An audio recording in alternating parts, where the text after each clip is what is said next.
रूस यूक्रेन जंग से जुड़ी एक और बड़ी खबर। तुर्की ने यूक्रेन की नेटो की सदस्यता पर हामी भरी है। तुर्की के राष्ट्रपति ने कहा कि यूक्रेन नेटो के सदस्य बनने का हकदार है। तुर्की यूक्रेन के नाम का समर्थन करता है। तुर्की वही देश है जिसने स्वीडन को नेटो बनाने पर ऐतराज जताया था। नेटो जेलेंस्की को और टैंक सप्लाई करने जा रहा है और इस बार भी जेलेंस्की को लेपर्ड टैंक मिल सकते हैं। लेपर्ड टैंक नेटो की सेनाओं का जमीन पर सबसे खतरनाक हथियार माना जाता है। लेकिन सवाल तो यह है कि रूस के काउंटर अटैक में तो लेपर्ड टैंक पहले ही फेल हो चुका है। यह दावा तो खुद पुतिन ने किया है।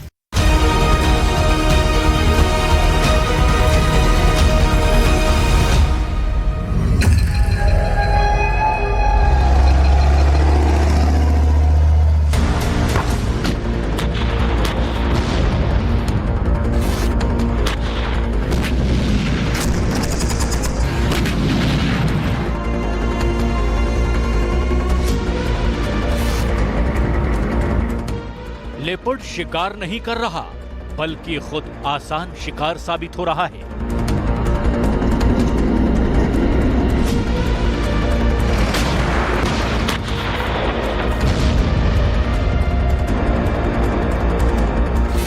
लेपर्ड जेलेंस्की की ताकत नहीं, कमजोरी बन गया है। लेपर्ड पुतिन का दुश्मन नहीं, बल्कि आसान टारगेट साबित हुआ है।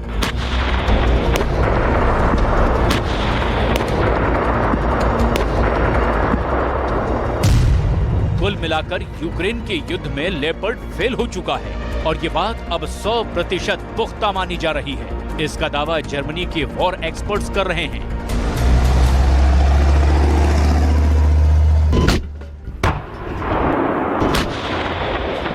आखिर यूक्रेन के युद्ध में उतरने के चंद महीनों में ही नेटो का ये सबसे खतरनाक टैंक, जिस पर जर्मनी गर्व करता है, जिसका मुकाबला एब्रम्स जैसे टैंकों से किया जाता है।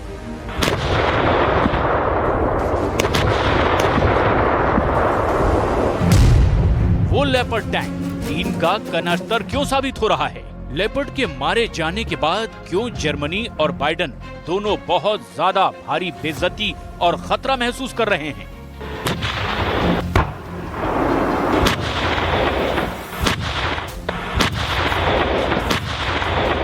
लेपर्ड टैंक की पोल जर्मनी के ही एक पूर्व कर्नल ने खोल दी है।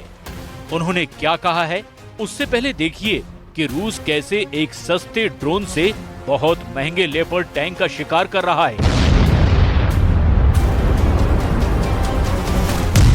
रूस लेपर्ड टैंक के शिकार के लिए अपना लैंसर ड्रोन इस्तेमाल कर रहा है। इस ड्रोन की कीमत 28 लाख रुपए है, जबकि एक पुराने लेपर्ड टैंक की कीमत 40 से 50 करोड़ रुपए के बीच है। यानी पुतिन बहुत ही सस्ते में किए जा रहे हमले से लेपर्ड टैंक की लाश बिछा रहे हैं और इसी को लेकर जेलेंस्की बहुत ज्यादा दहशत में है।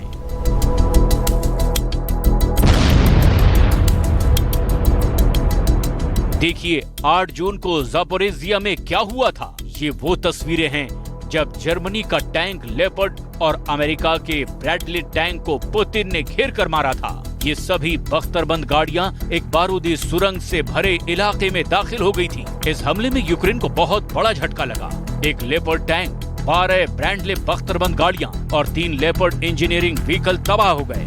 और तभी से जेलेंस्की को लगा कि नेटो वाली मदद को पुतिन ने खत्म करने का फैसला कर लिया है। Всего на сегодняшнюю ночь было 245 танков. И, как я сказал, 678 бронемашин разного типа. Конечно, там есть и леопарды, есть и французская колесная бронетехника, американские бронемашины. Все есть. Горят за милую душу. जर्मनी के war expert retired lieutenant colonel Jurgen Rose का मानना है कि यूक्रेन में जो लेपर्ड टैंक भेजे गए उनमें पुराने पार्ट्स यानी उपकरण लगे हुए हैं, उनमें आधुनिक सिस्टम नहीं लगाए गए। ऐसा इसीलिए किया गया ताकि अगर ये टैंक रूस के कब्जे में भी आ जाएं, तो रूस टैंक के बारे में ज्यादा जानकारी हासिल न कर सके।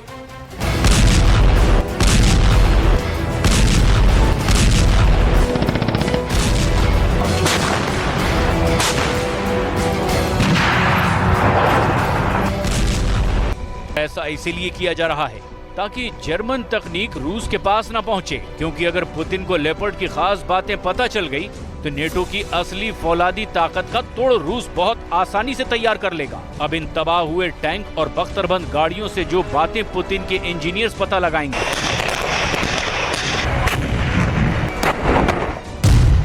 उसमें इनकी बख्तर की मोटाई का अंदाजा मिलेगा, इनके इंजन की खासियत पता चलेगी, इनके रेडियो कम्युनिकेशन सिस्टम की डिटेल पता चलेगी।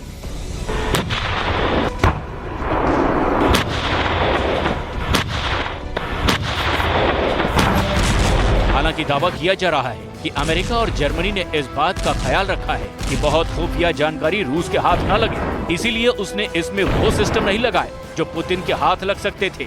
ऐसे हमलों ने ज़ेलेंस्की को अब पूरी तरह से एक्सपोज कर दिया है।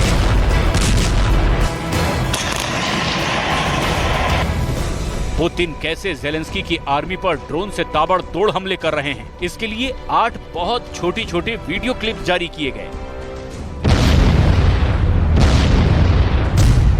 पहला वीडियो, ड्रोन एक एंटी माइन व्हीकल की तरफ बढ़ता है, इसे MRAP कहते हैं, ये तबाह हो जाता है।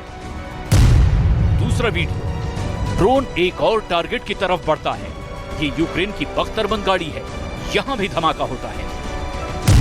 तीसरे वीडियो में निशाना बनता है यूक्रेन का ट्रक, जिसमें गोला बारूद लदा है, और ये भी आसान टारगेट बनता है। चौथे वीडियो में पीछे आ रहा ट्रक मारा जाता है, जबकि उसने छुपने की बहुत कोशिश की लेकिन नाकाम रहा।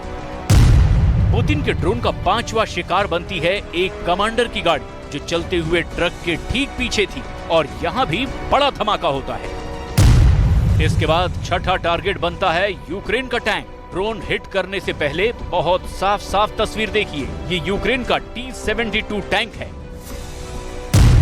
7वां टारगेट भी ज़ेलेंस्की का दूसरा टैंक बनता है, ये रूस की फोर्स पर गोली दाग रहा है, इस बात से अनजान कि एक ड्रोन इस पर आकर फटने वाला है। 8वां वीडियो बहुत ग्लिच से भरा हुआ है, लेकिन इस वीडियो में पुतिन का ड्रोन ज़ेलेंस्की की एक बख्तरबंद गाड़ी को तबाह कर देता है।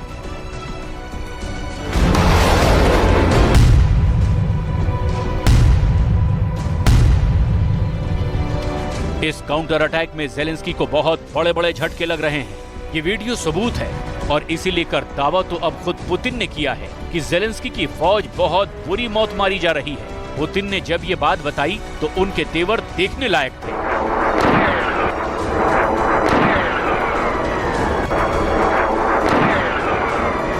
Там же не только, вот я сказал, сколько там, 160, свыше 160 танков, там 360 БМП, это же не вся натовская, там и еще советского производства, там бронетехника уничтожается, но прекрасно горят, как мы предполагали, и Брэдли, и эти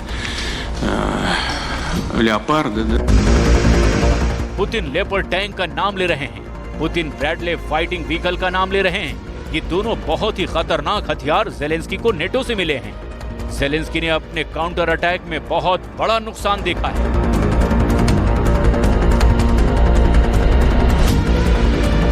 ज़ापोरिज़िया के पास ही ज़ेलेंस्की ने अपना पहला लेपर्ड टैंक खोया, जिसके साथ ब्रैडले इन्फेंट्री फाइटिंग व्हीकल यानी बख्तरबंद गाड़ियां भी थी। ये तस्वीर पूरी दुनिया के अखबारों और वेबसाइट पर छपी, और इस तस्वीर ने 2 देशों को बहुत शर्मिंदा किया। पहला है जर्मनी, जिसके चांसलर ओलाफ शॉल्ज ने तस्वीर देखी तो उनको एहसास हो गया कि यूक्रेन को लेपर्ड टैंक देकर बहुत बड़ी गलती कर दी। दूसरा है अमेरिका, वहाँ के राष्ट्रपति जो बाइडेन ने जब ये तस्वीर देखी तो उनको भी पता चला कि पुतिन से दुश्मनी मोल लेने का मतलब क्या होता है। ये दोनों लीडर अब ज़ेलेंस्की के हाथों अपने हथियार देखकर पछता रहे होंगे। लेपर्ड और ब्रैडले, इन दोनों को रूस के ड्रोन ने कैसे खत्म किया, एक बार फिर जरा गौर से देखिए। ज़ेलेंस्की का ये टैंक एक लेपर्ड टैंक बताया जाता है, ये रूस की फोर्स पर गोले दाग रहा था, तभी पुतिन के ड्रोन ने इसको कबाड़ के ढेर में तब्दील कर दिया। दूसरी तरफ का वीडियो बहुत ही ग्लिच से भरा हुआ है, लेकिन इस वीडियो में पुतिन का ड्रोन ज़ेलेंस्की की एक बख्तरबंद गाड़ी को तबाह कर देता है।